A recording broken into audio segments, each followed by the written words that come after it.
तेरे नाम पे मेरी जिंदगी लिख दी मेरे हमदम हाँ सीखा मैंने जीना जीना। নতুন বছরে নতুন কিছু দেখলাম। রাজার সেই এক্স বউ আঁখি নতুন করে প্রেমে পড়েছে। হ্যাঁ ভিউয়ার্স, এতদিন পর রাজাকে ছেড়ে আঁখি নতুন কাউকে পেয়েছে। তবে সকলের একটাই প্রশ্ন, আঁখির সাথে এই ছেলেটা কি? এটাই এখন সকলের মূল প্রশ্ন। আপনারা কি জানেন আঁখির সাথে এই ছেলেটাকে? আগে তো এই ছেলেটাকে কখনো দেখা যায়নি আঁখির সাথে। তাহলে কি এটাই আঁখির নতুন বয়ফ্রেন্ড? এরকম নানা প্রশ্ন এখন সকলের মনে আঁখির নতুন এই ভিডিওটা প্রকাশ হওয়ার পর থেকে।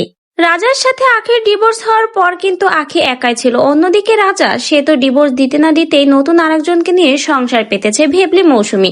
তাদের ঘরে আবার নতুন সদস্য আসতে চলেছে। এটা দেখে অনেকেই বলেছে আখি যদি আবার নতুন করে জীবন শুরু করতে চায় তাহলে সকলেরই তার জন্য শুভ কামনা রইল। রাজার সাথে আখির ডিভোর্স হওয়ার পর আখি নতুন করে প্রেমে পড়েছে।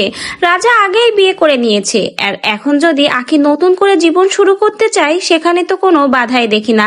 প্রত্যেকেরই অধিকার রয়েছে নতুন করে জীবন শুরু করার। এছাড়াও আখি আর এই নতুন ছেলের ভিডিও প্রকাশ হওয়ার পর অনেকেই কিন্তু নানা ধরনের কমেন্টও করেছে। কেউ কেউ বলেছে আমি তো কিছু বুঝতে পারতেছি না, আমি যা দেখছি তোমরাও কি তাই দেখছো আখির সাথে ছেলেটাকে? আবার কেউ কেউ লিখেছে নতুন বছরে নতুন কিছু দেখলাম, অনেক অনেক দোয়া এবং ভালোবাসা। তো ভিউয়ার্স, আপনাদেরও কি মনে একই প্রশ্ন, আখির সাথে ছেলেটাকে আসলে কি আপনারা চিনতে পেরেছেন? আর আখির সাথে ছেলেটাকে, আর আখি কি আসলেই নতুন করে প্রেমে পড়েছে এবং নতুন করে কি জীবন শুরু করতে যাচ্ছে? আপনাদের কি মন্তব্য কমেন্ট বক্সে জানিয়ে যেতে কিন্তু ভুলবেন না।